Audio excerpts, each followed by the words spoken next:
Hello and welcome to the inaugural episode of the SP and Bushy podcast. Two longtime friends just talking about sports, talking about movies, talking about whatever comes to our heads. It will hopefully become your new favorite sports podcast. I'm the SP. He is the Bushy. Say hi, Bushy. Hi, I'm Bushy. How's it going, folks? Ready to do this.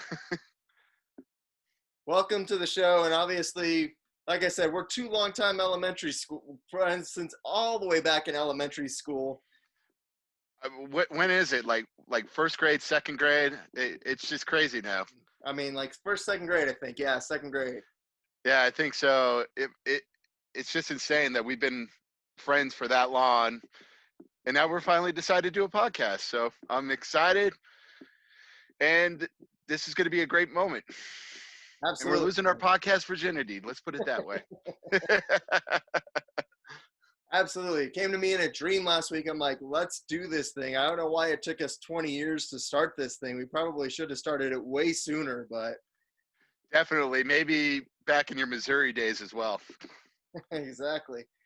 You know, we don't need to talk about those days. They got killed by Alabama this week, so.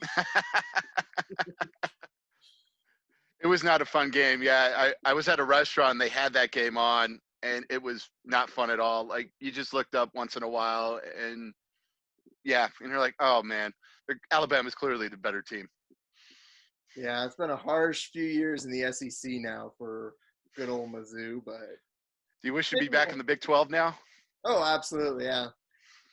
Yeah, we could have maybe tried to keep up with Texas and Texas Tech last week and see if we can get to 70 points. That game was probably the best game, NFL or college, of any of the games over the weekend. Oh, absolutely. Offense galore. A lot of fun to watch. You know, the kind of high scoring game you expect in the Big 12. Definitely, and it felt like a Stephon from SNL type of game. You know, that game had everything. You know, offense, great offensive plays, great defensive plays. You had a surprise onside kick. You had a muff punt for a touchdown. You had block punts. You had the horns down. You had a comeback. You had overtime. That game had everything. Really, the only thing missing from that game was a spud web. Absolutely. I mean, that's Yes. the kind of fun Big 12 game we expect to see. Not that much fun or not that much insanity. But also in the Big 12, another fun game I really liked watching last week was K-State, Oklahoma. But maybe it's because I like the fact that K-State beat Oklahoma. So always good for me to at least to see the Sooners take a loss. So. Yes, great. It's always great when the Sooners lose. Oh man, I hope people from Oklahoma doesn't listen to this podcast. It's okay. We can be the heels in Oklahoma, you know. Definitely. It's any time the Sooners lose, it's always good in my book, and especially when they lose to K-State, and they've lost to them back-to-back years when they've been top 5 team. Absolutely. K-State always finds a way to mess with Oklahoma when Oklahoma's got that high ranking and is at home, overconfident, gets surprised by K-State. They've been doing it for like 20 years now, so it's nothing new for people in Manhattan, Kansas. And just to explain why I'm rooting for K-State there, I've been to both places to watch football games. The fans at K-State, super gracious, super welcoming. I went to Oklahoma, not that their fans weren't welcoming, but I also watched my Missouri Tigers get drubbed in a Big 12 title game in San Antonio by the Sooners. And I do hold grudges, especially in the sports world. So if Mizzou had won that game, we would have been going to the national championship back in 07. So obviously the Sooners took away that dream, and I still haven't forgiven them for it. You're still better 13 years later. I can see that. Absolutely. I'm still bitter at the Red Sox for something that same fall. So that was one of the most insane college football years ever. I mean, seriously, think about that. You had Kansas against Missouri for the right to go to the Big 12 championship. Like, that's how crazy that year was. Kansas was actually a good football team. I know. Kansas actually went to the Orange Bowl instead of losing to McNeese State or North Dakota State or whichever D1 AA or FCS team beat them last week or however it goes for the Jacks. Actually, I think they lost to Baylor by 30, but Yes. normally this is the week where in a normal non-COVID time, this is the week where they would have gotten drubbed by North Dakota State or South Dakota State, someone like that. Absolutely. But I've always been a big fan of Les Miles. Les Miles is actually one of my favorite coaches. So it's tough. It's tough for a good old Les, but hopefully he can pick up the slack and maybe turn this program around somehow and just get him to a bowl. If they get him to a bowl, he may be like a Hall of Fame coach in Kansas. Absolutely. I think that's like the borderline for the Hall of Fame. If you can lead Kansas to a bowl game, you're there. I still think Mark Mangino's going in for leading him 2-1 in that 07 football season. Definitely. Everybody's going to get the nostalgia glasses and they remember that 07 season as such a fun season. Absolutely. I think Les Miles, didn't he lead LSU to the championship game that year too? See, that was 07. I'm not sure about that. I think he did, just because I think I remember Mizzou versus LSU, because I think LSU was number 1 at the time. And I think I remember, okay, if Mizzou wins this game, it's going to be Tigers versus Tigers for the national championship. But, you know what? I think you're right. Yeah, because that's when they beat Ohio State. Yeah, absolutely. They did. They beat Ohio State. And, that was obviously a fun year. But, I mean, coming back to 2020, what was the worst game you saw last weekend on the college football scene? Oh, watching the first half of that Georgia-Arkansas game. My God, that was atrocious. Like I kept watching it for the atrocious level because it was just like, my God, this game stinks. I just had to watch it because it was just really like two inept offenses going against each other. Oh, absolutely. That kind of defensive drag out, knockdown, nobody's scoring anything game, but not in a good way, in a ugly, ugly way. No, definitely not. And it was just one of those where you could clearly see the defense outplayed the offense, and it was just like, oh God, why am I watching this? Why am I watching this? I could be watching Texas Tech, but I'm glued to this for some reason. It's like a car crash. You just can't turn it off. Exactly. It was bad, and I believe they tried to screen pass one time. Georgia did. They tried to screen pass, and literally the guy caught the ball, was hit by his own lineman in the back, and it caused the play to get incomplete. It was just like, oh my God. It looked like those teams had not practiced. Well, obviously in COVID, it's been a little bit tougher for them to get those reps in, man, but still. Definitely. And when you're down to, I believe Georgia was at like their third or fourth string quarterback. I know, and they're still trying to replace Jake Fromm, so we'll see how well this year's going to be for them. I think they still ended up winning that game, but big, though. Yeah, they ended up winning big. The offenses finally came out, and, Arkansas is Arkansas. Yeah, absolutely. Someone's got to be in last place, right? And they seem exactly. Them and Vanderbilt just going clashing. Vanderbilt actually played A&M pretty tight the other day, and that one was kind of an ugly game too. All right, what was the worst game for you? I think it was that A&M Vanderbilt game, just because it was such a slow, methodical, boring type game. Which is weird seeing, Jimbo Fisher with Texas A&M. You think he would open it up, but I guess not. No, definitely not. But at least, the defense looks solid. And who knows, maybe Vanderbilt actually makes some moves this year and has a better defense. All right. And now going over to the NFL, what was your takeaways from this weekend? And then again, best and worst game. Again, Chiefs are the team to beat in the NFL. They clearly showed it on Monday night, dominating the Ravens. They really dominated that game. And just Patrick Mahomes, man, seriously, has that guy had a better 2020? He probably wins the best 2020 in the world award.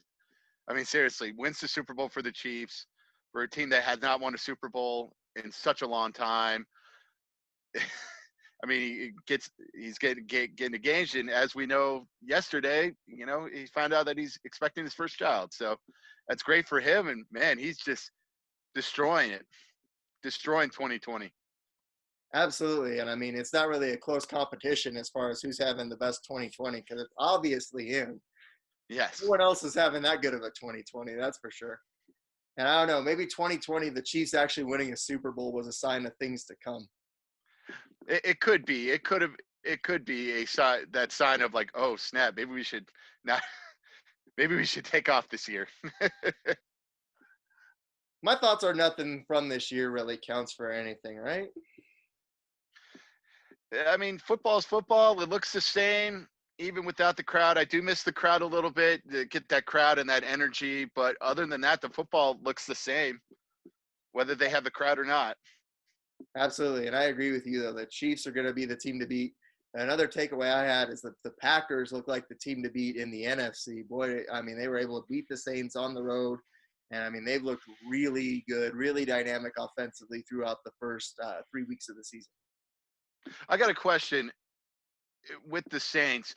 Does having that no fans hurting the Saints? I mean, I think it does to some extent. And obviously, they have like the dome stadium. So I think that noise kind of has nowhere else to go in that dome stadium. But at the same time, one of their losses did come on the road to the Raiders. So, I mean, I think, and their other loss at home to a very good Packers team, I think there still needs to be a little bit more time to see how the Saints are going to look with and without the fans. I mean, I think no fans is definitely hurting everyone a little bit at home. All What right. about you? What are you thinking? Do you think the home field advantage is going down a little bit in the NFL this year? I think it's helped. I think it's helped some home teams, and then it's definitely hurt some home teams. I mean, going back with our Denver Broncos, I think having really like minimal to minimal fans in the stadium, it's definitely probably has helped the team because they're not hearing a bunch of boos and a bunch of like groans and a bunch of why am I here? Why did I pay for this ticket to go and all that? I actually did talk to a friend who actually went to the game, and he said it was a weird experience. And it's just they tried to make it as much as a game as much of a game as possible. Like they tried to with the game day experience, they try to make it seem like an actual game day experience, but it just didn't feel the same. I guess that's what happens when you only have 5,700 fans in the stands. Yeah, absolutely. What was it, like 7% of the crowd? I mean, Yeah. I think the crowd is probably the least of the Broncos' problems right now, though. Oh man, it's bad. Now, I guess we should tell people that we are both Denver natives and we do love the Broncos. Obviously, he's wearing a John Elway jersey right there, and we do love the Broncos. But I mean, I guess I gave credit to the Chiefs, so I'm not crapping on the Chiefs at all. So oh no, absolutely. I mean, I have tons of friends that are Chiefs fans, and I mean, at the end of the day, unfortunately, with them having signed Patrick Mahomes to a huge long-term extension, they're going to be the team to beat in the AFC West for a long time to come. And I mean, the Broncos were talked about as a wild card team this year, but all the injuries are piling up. it's amazing when the injured reserve list looks crazy, and you see all the players on it, and you're like, oh, geez. Probably like their top five players in terms of Madden rating going into the year. Like they lose Von Miller, they lose Cortland Sutton, Philip Lindsay. Like I mean, Drew Lock, obviously. I mean, the number of players on that injured list for the Broncos is just brutal. I read a tweet yesterday that the Broncos, as far as terms of people on the injured reserve list, have like the highest like players money wise towards the injured reserve list. So that's usually not a good sign, and it's not even close too. That's true. I'm sure that's obviously part of the problem. Another part is the offensive line.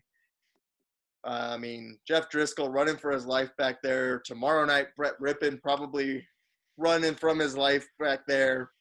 I mean, what do you do to shore up that offensive line? You played some O-line back in the day. Let's talk about what do you got to do to shore up that line. I think it has to do with a lot of it communication wise too. It's just communication, shoring up the line, kind of using your vision to kind of see where the blitz is coming. And the center and the quarterback just really haven't been together. And I feel bad for Cushenberry because he's on his third quarterback already. Yeah, he's played almost 4 games in his season, and he's down to his third quarterback. So it's just, different cadences, different type of styles with people, and it's just they're just daring. The defenses are just daring people to just blitz them, and it's just tough. But I will give a credit. You're not going to enjoy this, though. I will give credit to Garrett Bowles, though. Like, he actually has been one of the shining, I guess, shining moments of this 2020 season. And he's actually been pretty decent. Yeah, he got called for a couple of holdings, but really the holding penalties have really been down this year. Usually he's about at his 6th or 7th holding call, but he's only had one, so that's always been a good thing. Absolutely. He has stepped it up. I mean, I've definitely been critical of him on Twitter and stuff, obviously. I mean, especially last year. And I wasn't alone in that, obviously. You even heard, I forget which game it was last year, but Mark Schlereth was even just laying into him during whatever game that was. But again, he's stepped it up this year. He hasn't been nearly as bad as he was in years past. And I mean, I'm interested to see if he can finally grow into that player the Broncos expected him to be when they drafted him so high back in the first round. It's a young team with a young offensive line, and usually that spells doom for offenses. Young offensive line, and they just need to go through a ton of growing pains right now, and it's going through it. Absolutely, and those pains have definitely been felt by the starting quarterbacks behind that offensive line, that's for sure. Definitely, and it doesn't help, too, that you're going up against 3 of the top defenses in the NFL. I mean, Titans were a pretty good defense the following year. The Steelers, obviously, a very good defense, and then the Buccaneers were a very good defense last year. You just didn't see it because of all the picks that Jameis Winston threw. Absolutely. Shaq Barrett, great player on defense, had that big safety, 2 sacks in the game last week against the Broncos. A little bit of a revenge game there for Shaq. Definitely, and he definitely got his revenge on the Broncos.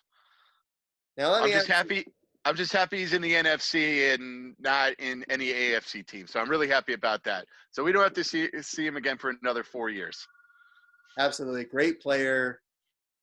I was sad to see the Broncos let him go, obviously.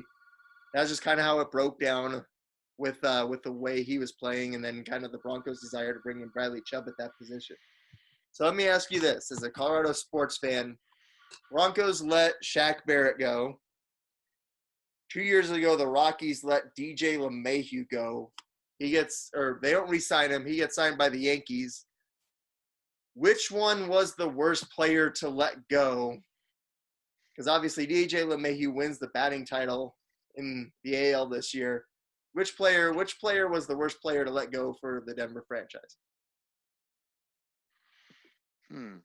I'd probably have to go with Shaq Barrett because obviously you saw last year and then this year the fact that we really haven't gotten a pass rush at all, and seeing him, destroy and become the great player like he become. Like, he would have been a great asset when Chubb went down last year. He probably would have been an even greater asset this year with Vaughn actually going down too, to help probably keep the pass rush and maybe get some pressure on some people and maybe force some turnovers, especially in this Vic Fangio defense. So I think it's Shaq Barrett for me.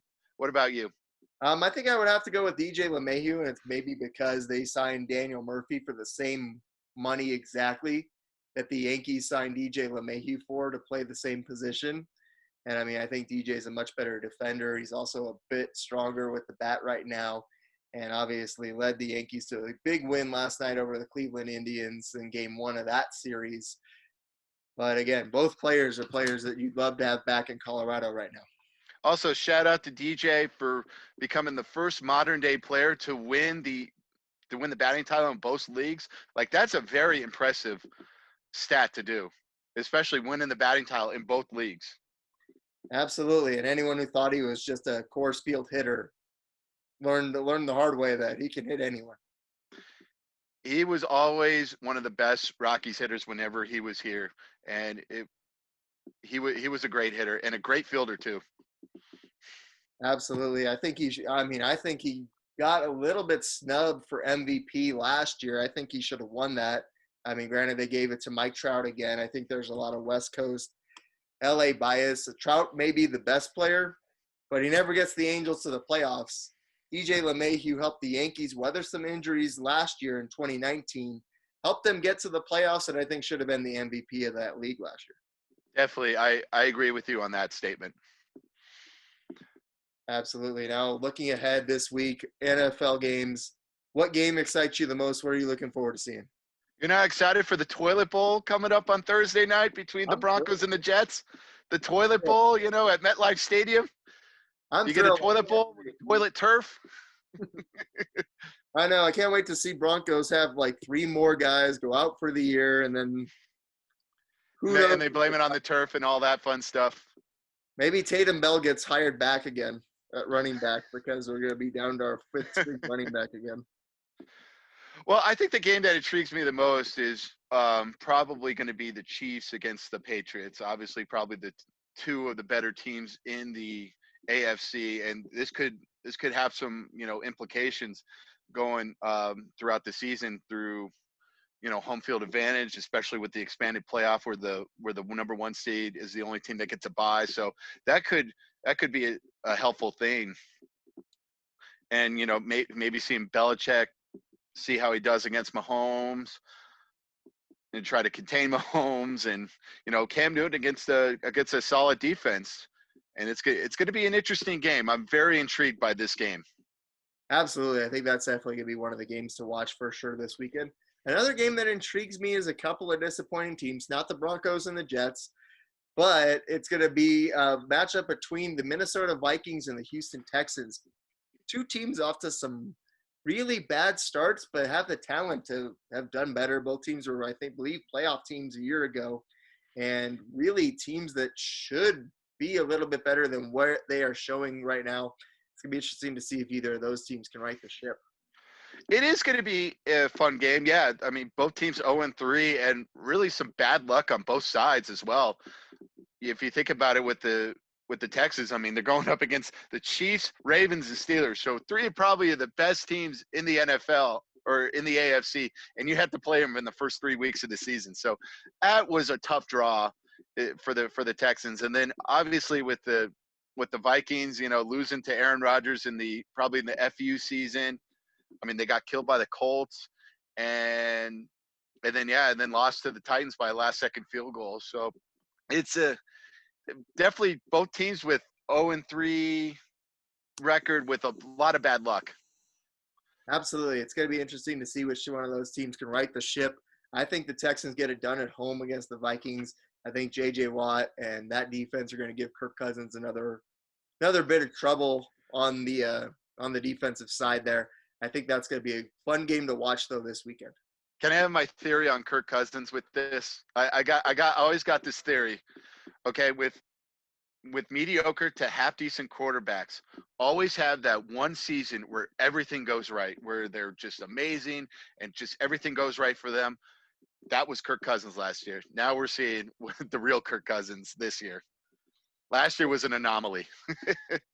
Absolutely. He's one of those guys. I mean, props to his agent for getting him $84 million in a rough free agent market. I mean, definitely, and he's up for a contract this year, so we'll see. Absolutely, man.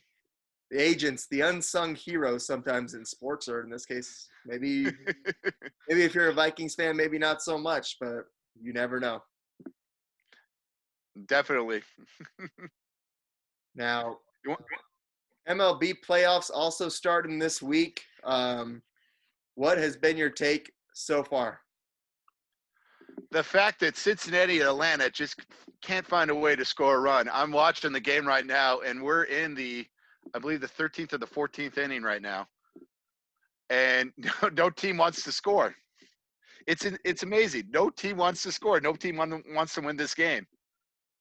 It's incredible. I mean, the Reds have had 11 hits in this game, and I mean, if you get 11 hits, it can't push someone across. That is hard. They had bases loaded in the previous inning again, and they couldn't bring anybody in. Oh my gosh. This is amazing. You gotta try and switch up something. Sacrifice punt, do something. Squeeze play.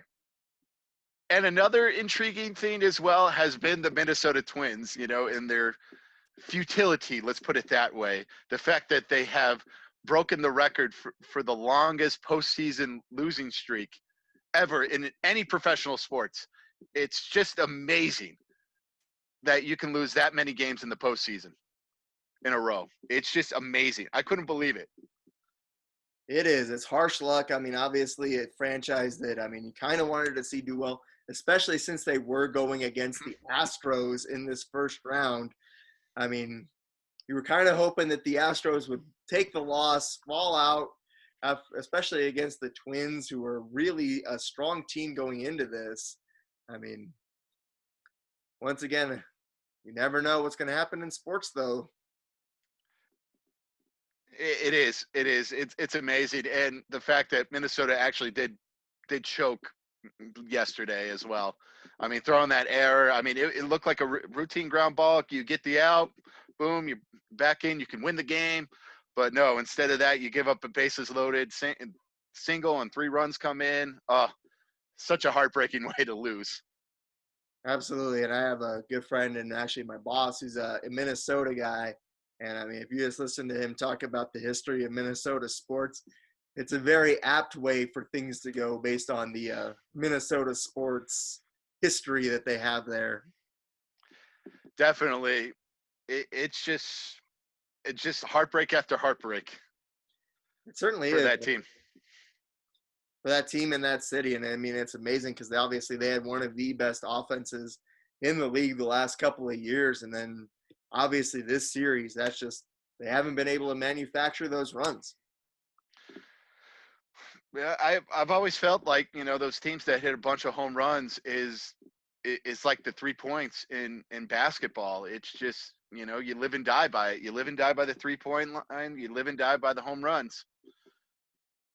And sometimes home runs just don't go in postseason play. Absolutely not, especially when you're facing those kind of high quality pitchers, especially as we're seeing in that Reds Braves game where no one can hit anything. Definitely. Oh, and we are in the 13th, by the way. We are in the 13th. Absolutely. That's just incredible that game's going on and going that deep without anyone being able to push anything across. It's incredible. It is amazing. The fact that the game is still 0-0, especially in this day and age with the offenses in the MLB. Absolutely. I mean, once again, when you get to the postseason, it's pitching that seems to get the job done. So let me ask you this. Who gets the job done? Who wins each league? And then who wins that World Series? That's tough for me. I mean, obviously the Dodgers are the favorite in the NL. They have the pitching, they have the lineup. I mean, really, it feels like a lineup of death for the Dodgers. For the AL, judging from last night, it looks like the Yankees could do something. The Yankees have like the hitting and all that. If they can get to their hitters and keep on hitting, they can easily make it. Yeah, again, I believe that's probably definitely the at the beginning of the season it would have been Dodgers Yankees that I'm picking. I love the Rays pitching staff though. I think they could be a wild card in this. Obviously, they had the best record, or they were the 1 seed going into the playoffs, so not exactly a big surprise if they do. But again, Tampa Bay is a team that could be a spoiler out there for this Yankees-Dodgers World Series. And, I mean, on the NL side, this Atlanta team has some really good pitching too, and they could throw a monkey wrench into those Dodgers plans. Definitely. They definitely do have the pitching. Obviously, you've seen it today. The fact that they haven't given up a run in 13 innings. And the Dodgers, one thing too, like crazy things seem to happen with the Dodgers. That's the one key with them. It's like crazy things seems to happen and they just can't seem to get over that hump. Absolutely. They always find a way to choke it away, right? Yeah, definitely. And choking is definitely a theme of the day as we're going into a conversation that you suggested for this show. We're going to talk about it here in a little bit. Talk to me about where this idea came from and what the plan is here on the second half of the show. So it's a thought that's always come to my mind. I'm a big sports movie fan. I love sports movies. They're one of my favorite stuff. I have a ton of sports movies in my DVD slash Blu-ray collection, and I just enjoy talking about sports movies. And it always came to me, especially with a lot of these movies, that man, this team choked. As I've gotten older, it's definitely been like, man, this team has choked a lot. So I just talked to my brothers as well with this and finding out who is the biggest sports movie choke of all time. Absolutely. I mean, I think that's going to be a fun topic. We're going to talk about our top 10 lists of these biggest sports movie chokes of all time. It's going to be a fun thing here on the second half of the show. But before we get into that, one last thing on the current sports thing, and it might just be because we're filming this on Zoom, and the second half of this show might get moved over to a second Zoom. So I want to wait and see if that's going to happen. And I don't want to start the movie debate and then have to cut it off because we're going to have to switch Zoom calls. But the thing that I do want to ask you too, NBA Finals getting started here in a couple seconds or in a little bit. Talk about who you got, Lakers Heat. Oh, it really is it really is a tough series to kind of predict because you have the Lakers, you have LeBron and Anthony Davis, and then you got the Heat with really like a team factor type of thing. And I think what this bubble has shown, it's like really the Heat have been really a good team aspect. And sometimes that actually wins. And I'm actually going to pick the Heat in 6, actually. I think the Heat are going to win it in 6 over LeBron and Anthony Davis Lakers. I would love to see that. I think that would be funny, especially since LeBron obviously having that history with the Heat. I think that would be a fun thing to see the Heat kind of foil his plans here in his first year, starting up the super team in LA and taking his talents now to Hollywood. or or as he's called in Denver, La Karen James. Let's put it that way. Have you seen that meme with the Karen haircut? No, I haven't seen that meme. Oh, you actually should see it. It's a really funny thing. It's LeBron with the Karen haircut, and he says, "I would like to speak to a commissioner." It's really funny. So I think LeCarron James would be a perfect NBA fantasy basketball team name for next year. So you can use it if you want, LeCarron James, if people want to use it. I love that name. I think that's pretty great. I think that should be a feature maybe going forward on this show. I think next week, I think we should start it. I think it should be we each bring it in, our sports meme of the week. I think that would be the topper, I think. Definitely. We definitely have a ton of sports and a ton of memes right now. And it's just great. It's just great that what a weird year 2020 has been. I mean, think about it. We have baseball playoffs going on right now. We had the Stanley Cup finals just finishing. we have the NBA playoffs as well. It's just been fascinating. And all this going on while the NFL season's getting going. You had all 4 major sports going on at once. It's been a lot of fun. It's been a real fun month of September. It definitely has, but it's definitely been a fun, August and September. And I feel like that's the reason, at least for me, the reason August and September have just blown by because of all the sports that we've had on. Absolutely. It's been fantastic. Congratulations to the Tampa Bay Lightning on finally winning that second cup. It feels like they've been towards the top of that Eastern Conference for the past 5 to 7 years. And to see them finally get to raise the cup with the talent that they've had on that roster was good to see. Definitely. Congratulations. And they did beat the Dallas Stars. So that was always a good thing, especially when they beat our Colorado Avalanche. Yeah, I think that's going to be another thing that we might touch on next week. Is that going to be that topic of do you root for the team that knocks your team out, or do you then root against the team that knocks your team out? And I think that's going to be a good question to maybe discuss next week as our big topic to debate. Ooh, a little teaser for next week. You got to give the people something to come back for episode 2. Definitely. And speaking of which, so we're gonna go over now. We're gonna go over to the next Zoom thing. So, and then we'll give people our top 10 sports choke jobs. And we're back here on the SP and Bushy podcast, getting ready to debate the top 10 sports movie chokes of all time. And once again, this was your idea, Bushy. Tell us again what made you think of this idea and just kind of introduce the concept. Again, just going back and watching a lot of sport movies, and just as you get older, you figure out like, my God, that team choked. That team absolutely choked. And I just couldn't believe it. And so that came a thought, and then just talking over with my brothers most of the time. And we just kind of go back and forth of like, wow, that was a choke. That was a choke. And it's just amazing to see how many chokes there are in the in movies. So sometimes you got to praise the team for coming back, but sometimes you got to get mad at the team for choking. You absolutely do. I mean, ever since you told me about this concept for our debut episode, I have been psyched. I'm doing research. I've been going back and watching a lot of these movies, as much as time would allow anyway. And even if I rewound or if I fast forwarded just to the end of some of them, I mean, it's an exciting concept. It's something I'm excited to talk about.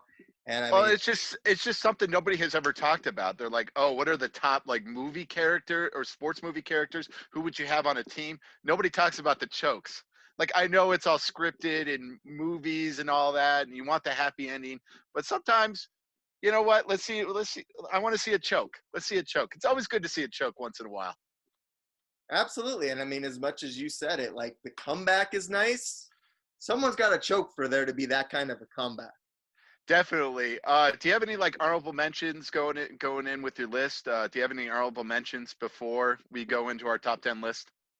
My honorable mentions that didn't make the list were the Chicago team from the replacements. They were close. They didn't make it. I think if I had that 11th spot, they were it. A team that should have been close. I think I had the Dallas team from the Little Giants just off the list as well. I had that as well. Yeah, the Cowboys. I kind of rewatched Little Giants to see the comeback, and I'm like, you got to kind of think of it. Yes, it was a choke because they were definitely the better team, and they lost to basically a bunch of scrubs. Coached by Rick Moranis as a coach, and really they only had two good players on that Giants team. Absolutely, the Icebox, and then And then Junior Floyd. Oh yeah, that's right, Floyd. It's amazing. And that and well, I think I should have put them on that list because I thought about it now. They did give up a 99-yard touchdown play with the annexation of Puerto Rico. Yes, but they're definitely. I agree with you. They're definitely. If there was a top 11, I probably would put them on. I put one as my honorable mention, Ivan Drago in Rocky 4. I did not put him on because he really rewatching Rocky 4. I rewatched it recently, and he really dominated that fight when he just had like the scope of like being a boxing judge. And it's like, man, he really dominated that fight, and like the amount of knockdowns that he had. I mean, Rocky would have been scoring in like the 6s and 5s by the amount of time he was getting knocked down, especially those early rounds. And then not to mention the entire country turning on Ivan Drago during the fight. Everybody, turning on him, and everybody's cheering Rocky, Rocky.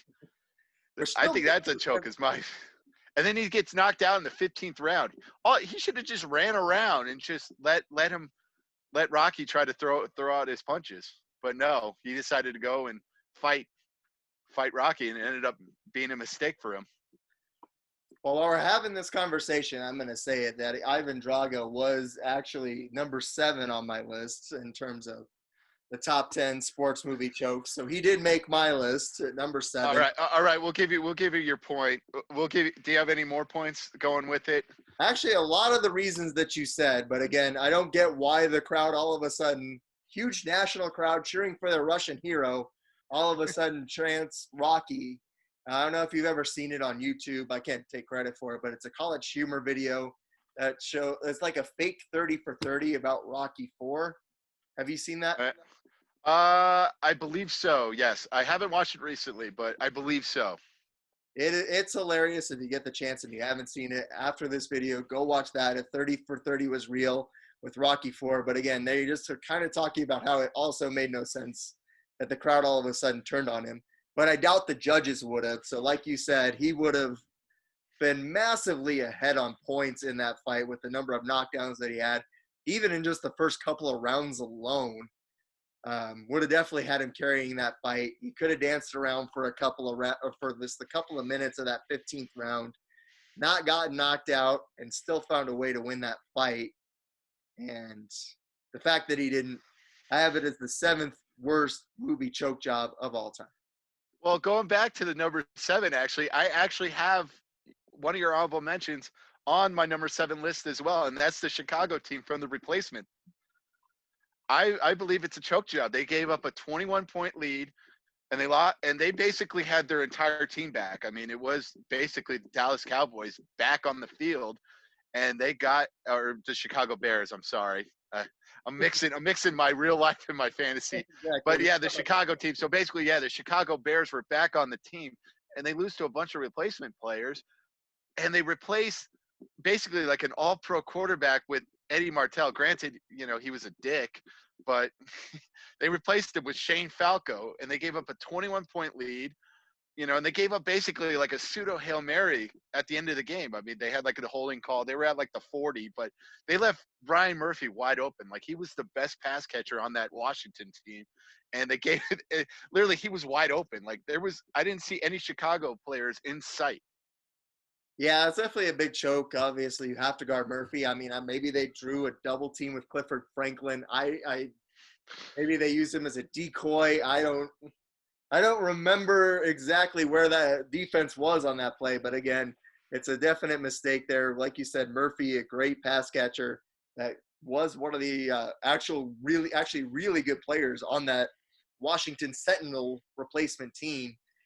And it just goes to show you, sometimes people can rally around a guy, and that was the case with that Washington team for Flacco. And like I said, if I had an 11th spot, it would probably Falco, not Flacco. Yeah. Shane Falco. Yeah, Come on, respect Falco, not Flacco. Did I say Flacco? Yes, you did say Flacco. Oh, okay.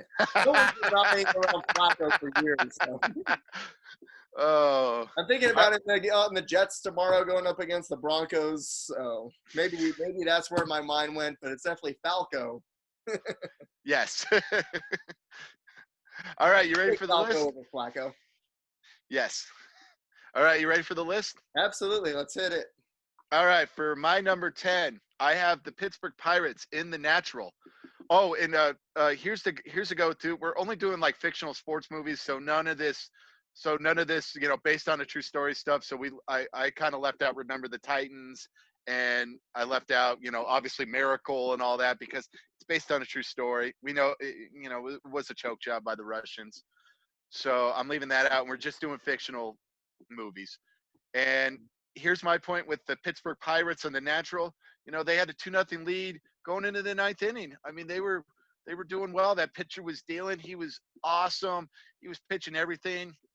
Obviously gave up the base hit, and then, they gave up an error as well. I mean, the third baseman has an error and then makes a widely bad throw, and then they gave up the 3-run home run walk-off to Roy Hobbs, who basically was probably 50% at the time. I mean, the guy couldn't do anything. Basically, he couldn't swing a bat, and he was bleeding from his side from the surgery. So, I mean, just an absolute choke job by the Pirates. I mean, couldn't get done. I mean, absolutely. And I mean, that was a definite one of those ones where like they just found a way for everything to go wrong in that 9th inning. The wheels come off. And fortunately, that does happen, though. Sometimes it does happen in those real life situations. That old player who, somehow finds a way to turn the clocks back. Like, I think the Atlanta winning run was scored by Nick Markakis, who keeps finding a way to turn the clocks back a few minutes ago. So that one was a definite choke job, absolutely. and it's definitely one that was close on my list but didn't quite make it. I'm going to get a little bit controversial on the start All because right. my number 10 was a team that wasn't actually in the lead at any point in this final game, but found a way to really blow an opportunity in the ninth inning, and that is the New York Mets from the film Rookie of the Year. Oh, Once again, they oh, were not in the lead in this game, right. but you can kind of see the signs that Rowan Gardner's starting to throw junk up there. He doesn't have it, and especially after they intentionally walked the first guy and then get him on the hidden ball trick.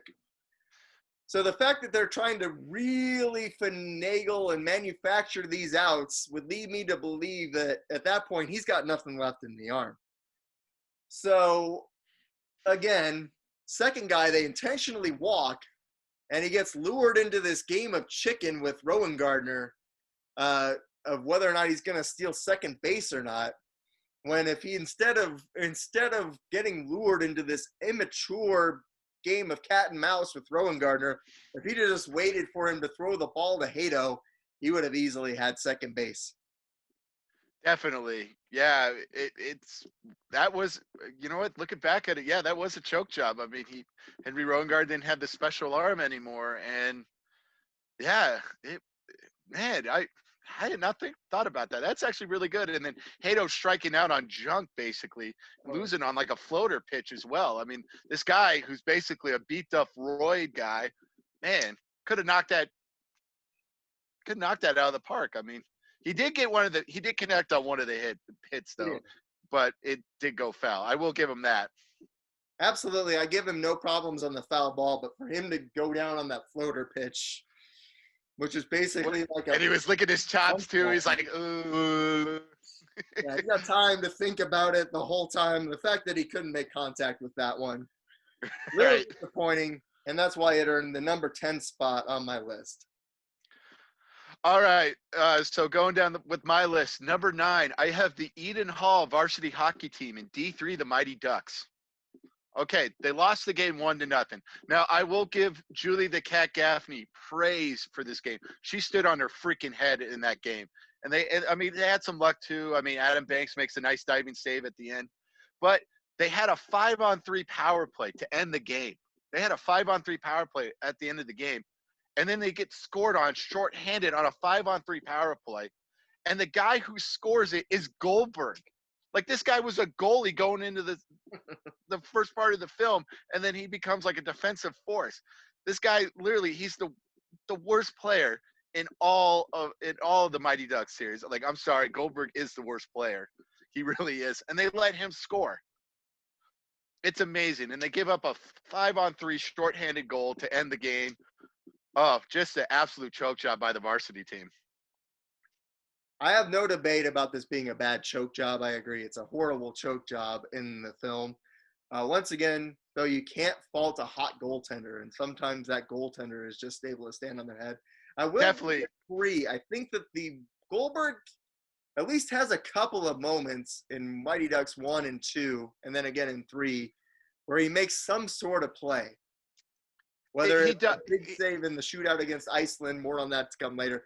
And then again with the in Mighty Ducks 1, he makes a couple of big saves as well. He actually makes the big save, right at the end of the game before Charlie gets hooked down. He Right. does make a big save. Goldberg just finds a way to find clutch moments. I don't know what it is, but like really overall, he is one of the worst players on the team. He really is. The player that I'm going to say this though. I think the worst player on the Mighty Ducks throughout each of the first 3 films. And I mean, he's a great character. He's hilarious. But I've never seen Les Aberman contribute anything to the team in an offensive or defensive standpoint. He has a couple of goals in there, but they're like wish-wash. Like, okay, yeah, but you scored, great. But yeah, I agree with you with that. He's not a very clutch player. He might have potted one in the third period when they were already up 7-1 against Trinidad and Tobago in D2. But yeah.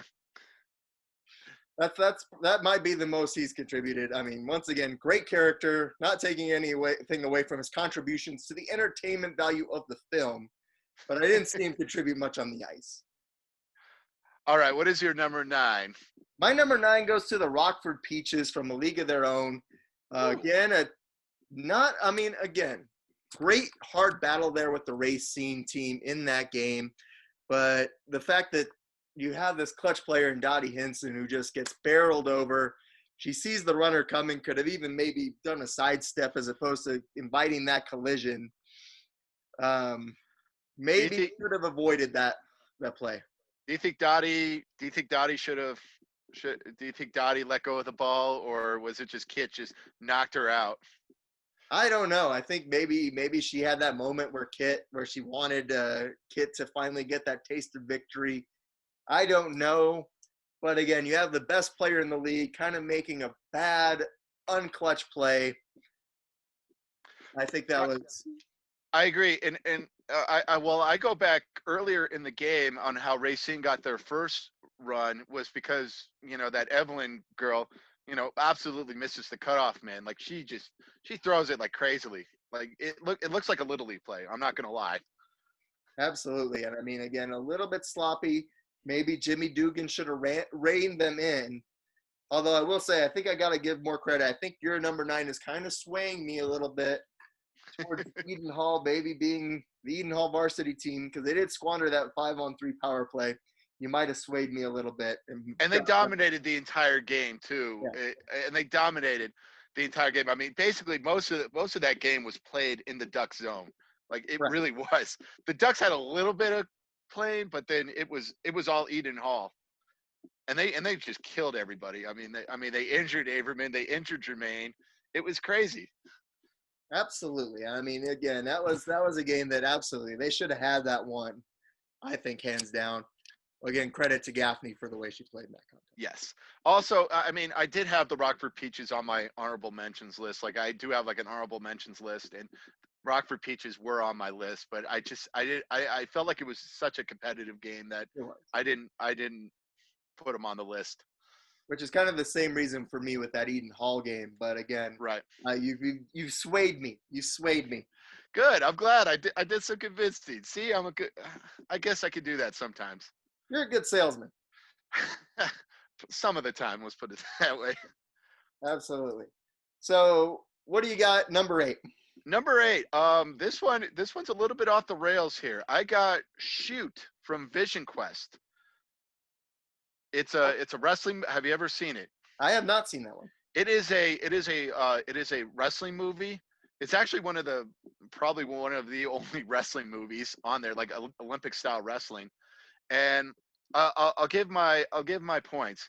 It was the first match he has ever lost. Like that guy was like undefeated. He was great. He lost to a guy who had not taken up the sport until the year before. Like this guy just comes in. It's like, hey, I want to do this wrestling thing, and he loses to that guy, and then he gives up a 4-point lead. There was 27 seconds left. He has a 4-point lead, and not only that he's give up the lead, he actually gets pinned. That's the worst part. Yeah, he gets pinned because I know you probably have seen some wrestling matches, and I mean, 4-point lead with 27 seconds left. Like again, it's probably that Drago thing. Like, let him escape, and then just kind of run around, that type of thing. Yeah, again, and I mean, I do cover some real amateur wrestling matches. Yes. In the day-to-day. So I mean, again, I would think you'd at least try to take a stall call or two, maybe try to avoid getting pinned, at least just based on the real life thing, especially if you got that championship lockdown. Take a stall call or two and avoid it. Definitely. And on top of that, you get pinned. You got pinned. Yeah, you can't take that. All right. What is your number 8? My number 8 is the University of Louisiana, I believe it is, or Louisiana University from the Water Boy. I mean, they blow it big time there in the Bourbon Bowl. I mean, they build up that big lead in the first half. Then Bobby Boucher arrives via fan boat and turns the game on its ear. And again, just a big time choke. I actually have them as my number 5 choke job team. So obviously we have them both on. I mean, they gave up a 27-point lead. That's just crazy. And they lost to a team with literally, it goes back to our Cowboys theory with Little Giants. They literally lost to a team with one good player. One good player. I mean, a coach who's kind of a little bit wacky.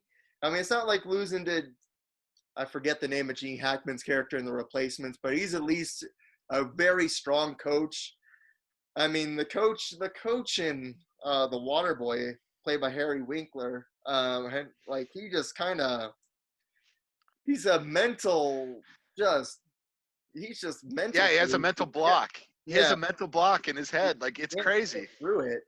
And then to lose that game, you can't find a way to manufacture offense in the second half. And even if you can't, start running plays away from the water boy, like maybe do a fake. Get a little creative with your play calling.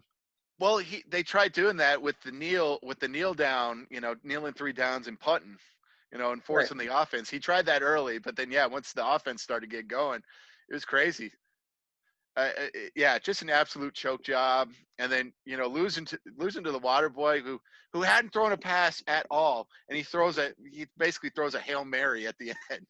Yeah, To the quarterback.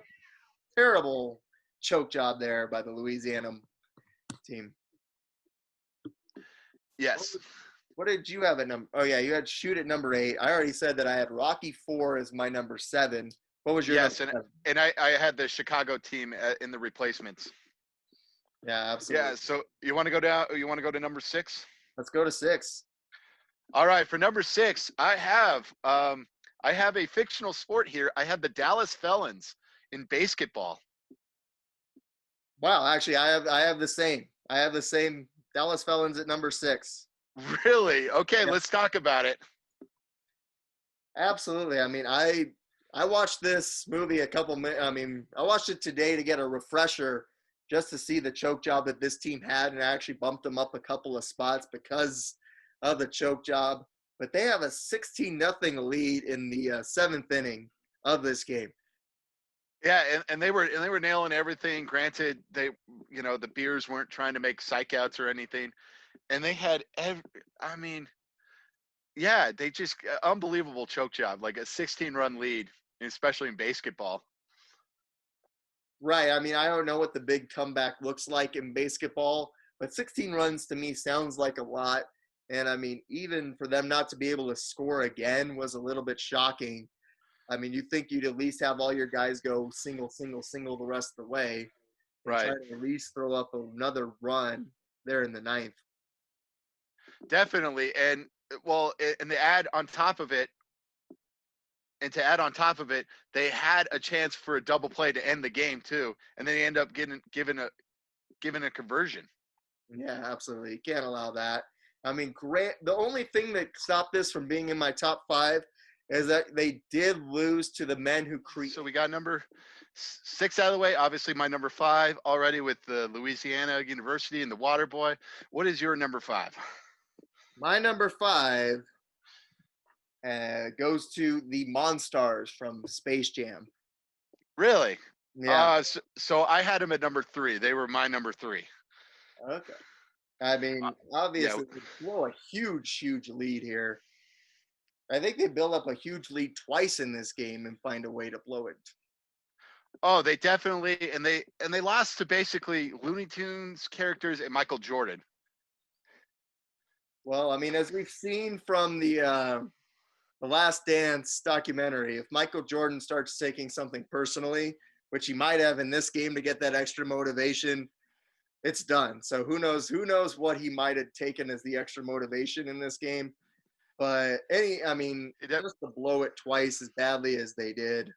And they had talents of all the good NBA players at that time, and they looked really physically dominating that first half, and a half part of that second half as well. Yeah, absolutely. I mean, they had a lot of opportunities to win that game. I mean, if they'd have just held on, found a way to get a couple more blocks, because, they had the size on their side by a huge margin, especially over the smaller players. And they held on for dear life, too, to try to prevent MJ from scoring that winning bucket, too. I mean, it basically was like the entire Monsters team holding him. I mean, it's tough to say that losing to a team that has Michael Jordan on it is a big choke job, but I mean, it's definitely it goes down as a choke as the Monstars like just had so much more talent than the Looney Tunes. Oh, and I thought about this too. I mean, they had the ball with the lead, with like an inbounds pass, and they let the inbound pass go. I mean, really, I mean, they just gave it up.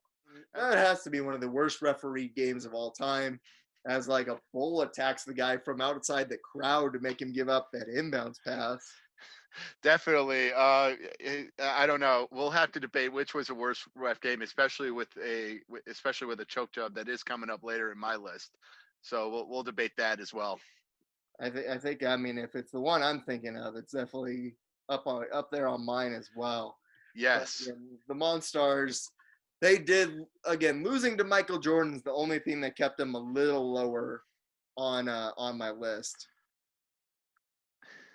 yeah, it is, but I just feel like it was a choke job. They blew a huge lead, and that's always my aspect with a choke job is that you had a huge lead, and then you had the ball.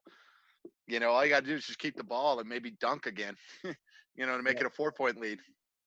absolutely. I mean, you have Bill Murray coming in cold.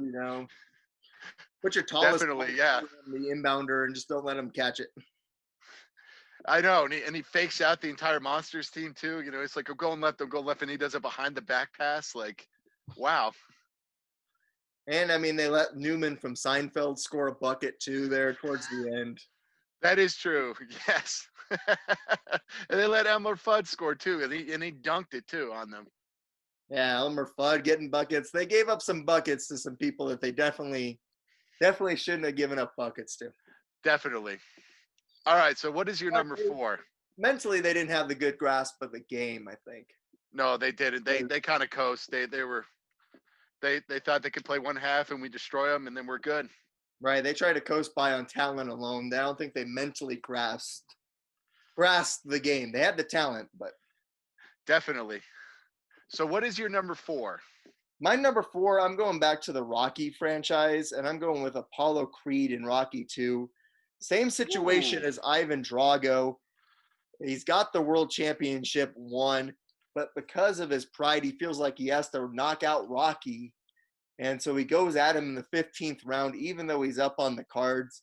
And even though he's the quicker fighter and could get away from him, he goes for the knockout and ends up getting knocked out. And obviously, a great finish to that fight. Absolutely. Yes. I had not thought about that. Yeah, because he really did. It felt like the Rocky 4 fight where, Apollo did dominate most of that fight. I mean, it really was all Apollo all the time. And I agree. Yeah, he let his pride get in the way. Plus, I think his ribs are broken at that point. So, if anything else, you'd try to be avoiding contact to avoid more body shots at that point. Exactly. And he ignored the advice from his trainer. His trainer said, let's coast, let's take it easy. We won this fight. You have proved all your worth. But, Apollo just said, no, I need to knock this guy out. And that, I mean, that pride ended up being his downfall in Rocky 4 as well. But, very proud character. It definitely, shout out to Apollo. I do love Apollo. Oh, It great. was definitely a great fight. Great fight, great character. Unfortunately, he choked that one away in Rocky 2. Absolutely. What was your number 2? All right, 4. Oh, yeah, number 4. My number 4 is Shooter McGavin from Happy Gilmore. Okay. He gave up a 4-shot lead. He had a 4-shot lead against Happy, and that's going into like the back 9. Like Happy was not golfing really well, and Happy had an injury. Obviously, he was he's doing his shoulder, and it's just, man, like gave up like a 4-shot lead, and just once Happy kept going, like Shooter choked. But I will give Shooter, this, and he did make some clutch putts. He made a clutch putt, when people are making noises, and with the beach ball, and then he made a clutch putt in that 18th hole. But then, he was such a sore loser, though. Like, this would put hide on the list. He was such a sore loser that he took Happy's jacket after the miraculous shot, and then he got beat up in the process. So, I mean, spoiler alert, I actually had Shooter McGavin as my number 1. really, I had him number one. I think this is, for me, the ultimate choke job in a sports movie. And the reason is he cheated. He had his goon or whoever it was hit Happy Gilmore with a car in the first hole. Definitely. Yeah. I mean, he got the advantage and everything. Like, if you're going to cheat to win, at least win. And I mean, the Monstars at least did that to some degree too, because they were obviously trying to cheat. Definitely. But for him to have Happy Gilmore ran over, I mean, I don't know if they ended up proving that or how much that was looked into after the events of the movie took place. But he had Happy Gilmore ran over on the first hole. As you mentioned, he had that 4-stroke lead late in that round, and to Definitely. cough that up was unbelievable. Especially, and you mentioned it earlier, to a guy who just started playing golf that year. Oh, I had not thought. I forgot to put that in. Yeah, he lost to a guy who just literally picked up the sport like what 6 months ago. Exactly, and I mean, he did have some good moments, like you mentioned that putt, where he had a really good chip to even get back onto the green on 18 when he was Frankenstein's fat foot. battle. Oh, I agree. Like, but he choked. He choked when it came too late. He choked, and like I said, he is for me the ultimate movie choke job, just because, like you said, 4-stroke lead, last day of the tournament. He's the experienced golfer. He should be the one who's able to keep his emotions in check. And like I said, he cheated. And it's like a couple of years ago when the Broncos had Josh McDaniels as head coach, and they actually caught him spying on the 49ers practice for that game, and he still lost the game. I know that's the worst. That's the worst when he cheated and then he lose.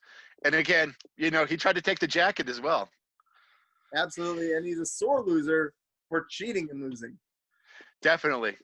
So obviously, I had number 3 as the Monstars in Space Jam. What is your number 3?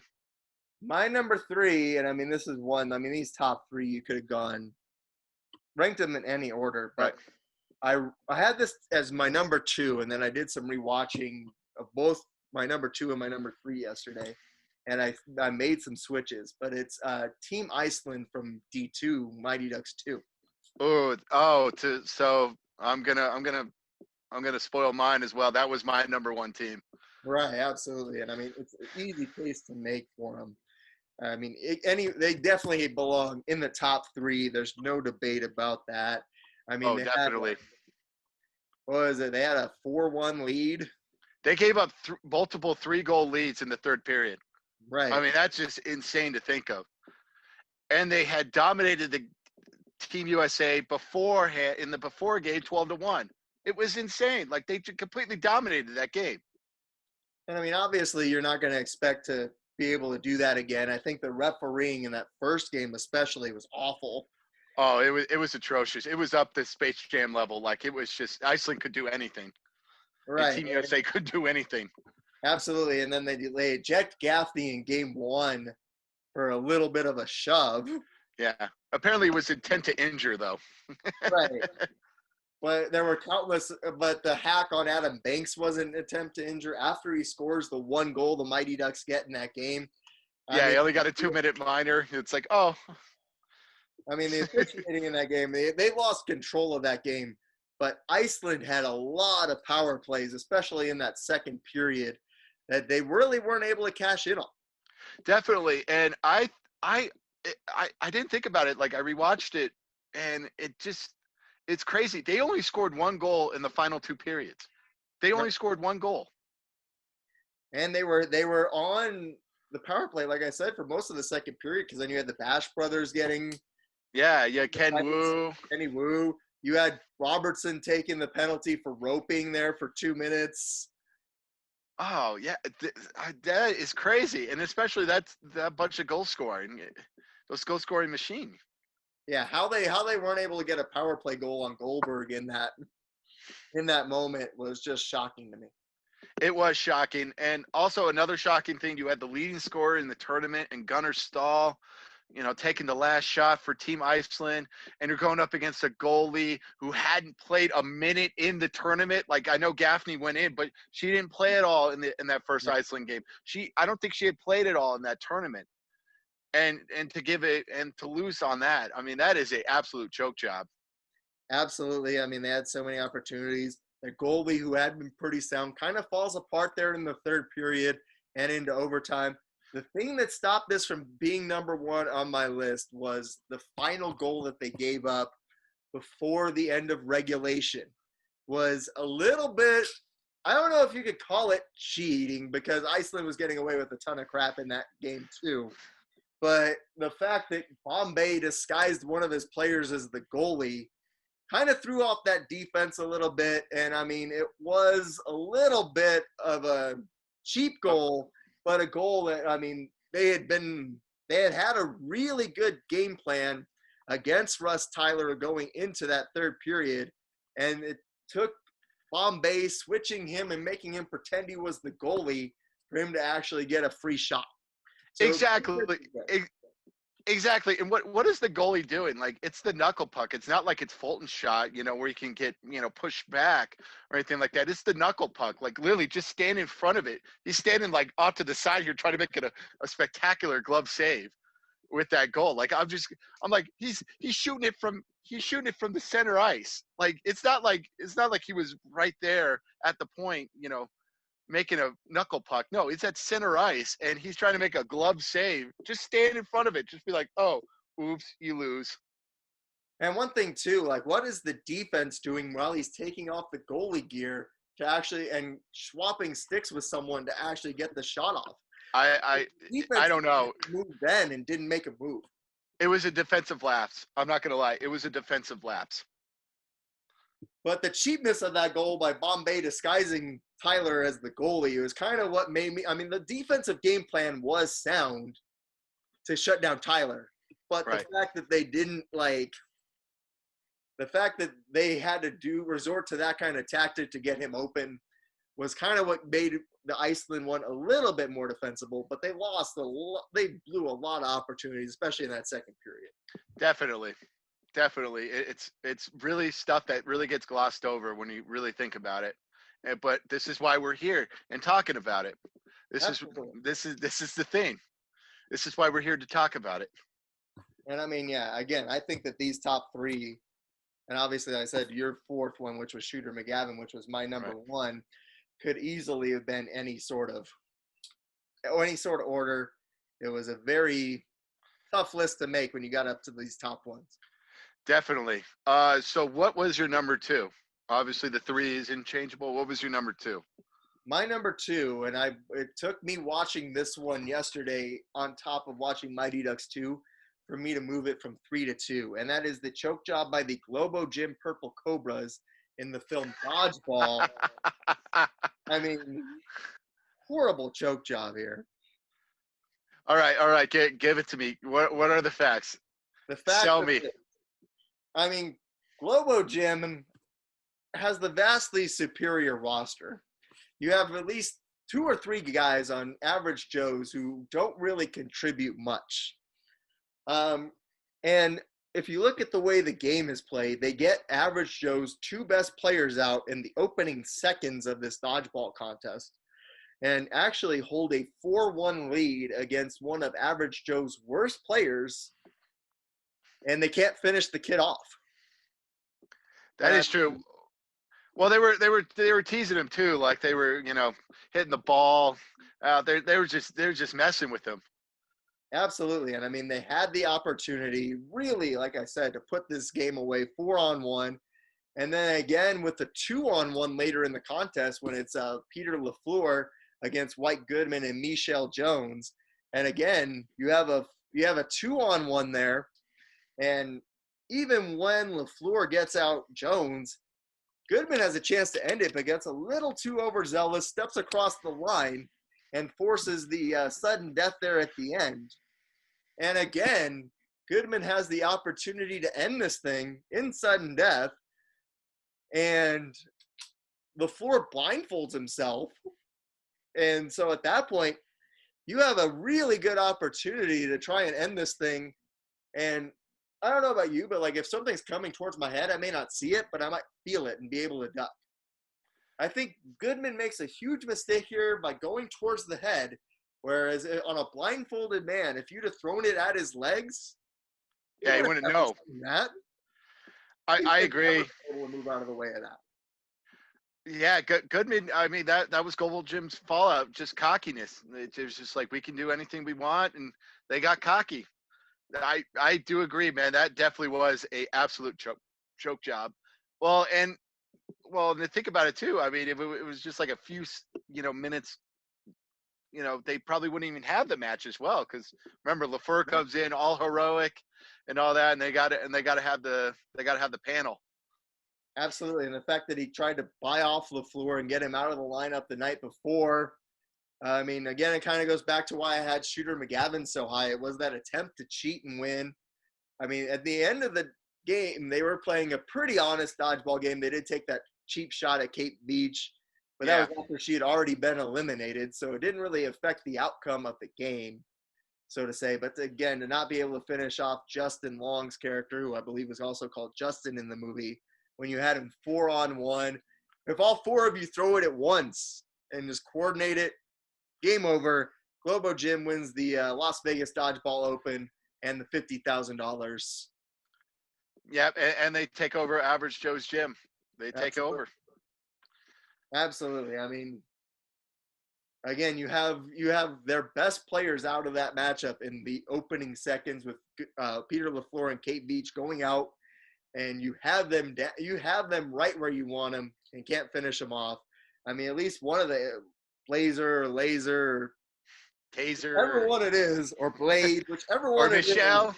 Michelle, any one of them could have gotten him out, and they couldn't finish it off. Oh, you know what? You did some convincing with me as well. Like, I really should have put Global Gym on the list. I totally forgot about dodgeball, to be honest. And it's just like, wow, like that really was a choke job. I totally forgot about dodgeball, and man, that Global Gym, they really were. If I had to do the list over again, I probably would put them on the list. Absolutely. I think they're 3 or 4. So it's an easy one to forget just because it's not a sport that you think about. Yeah, definitely. It definitely was a choke job. Do we put the Girl Scout teams on there? Because the Girl Scout team did dominate, but obviously they had a player who took a bunch of performance-enhancing drugs. 2 big choke jobs actually in that movie. The Girl Scout team with the huge choke job. I mean, the girl getting caught with the the low-grade beaver tranquilizers. Yes. And the steroids. I mean, again, that was a big job too, because they might have been able to get in that tournament and do some damage. There was also a team in the semifinals. They had like a either 4-on-1 or a 5-on-1, and they had the nerdy guy, the Stephen Root character, and they lose to him as well because he got angry. It's crazy. I mean, God, I mean that game was all choke jobs all the time. Yeah, that whole movie, really, because, I mean, even the German team probably had a chance to finish him off in, like, the first game of that tournament. And then on top of that, to allow Gordon, the Stephen Root character, like you said, to be able to beat him. I think it might have been the team that was called Skills That Kills. I forget which one it was. I thought it was it was either like the college or the firefighter team. I think that was one of the. Yeah, who knows? There were so many great teams in that one. But again, that movie was all choke jobs, so something from that movie has to be in the top 5. Definitely. I think you put the right choice in Global Gym. It was the championship and not like the semifinals or like a play-in game with that. Right, absolutely. Got to look at the stakes. Definitely. What was your number 2? My number 2, kind of out there. I don't think a lot of people really know about this movie, but the Texas Colts in Necessary Roughness. And here's my so they blew again a big thing about my list, blowing leads, and they blew a 21-0 lead in the second half. I mean, they lost to basically a bunch of scrub players. They were basically from the student body, and they lost to a team that played Ironman football, and they were the number 1 team in the nation, and they really dominated that game in the first half with, Flat Top Myers, basically destroying the Armadillo's offense. I mean, going back and watching it, I mean, he basically destroyed. I mean, I mean, the Scott Bakula character wore flat top Myers like a cheap suit. I mean, he was all over him the first half, and then they couldn't get it done in the second half, and they lose. And they lose to a bunch of scrub players. It was amazingly the choke job that happened. I haven't actually seen that movie, so I'll have to take your word on it. I did see it was like on TV the other night, and I didn't flip it on, but I probably should have, because from the sounds of it, it's an epic choke job. It is an epic choke job.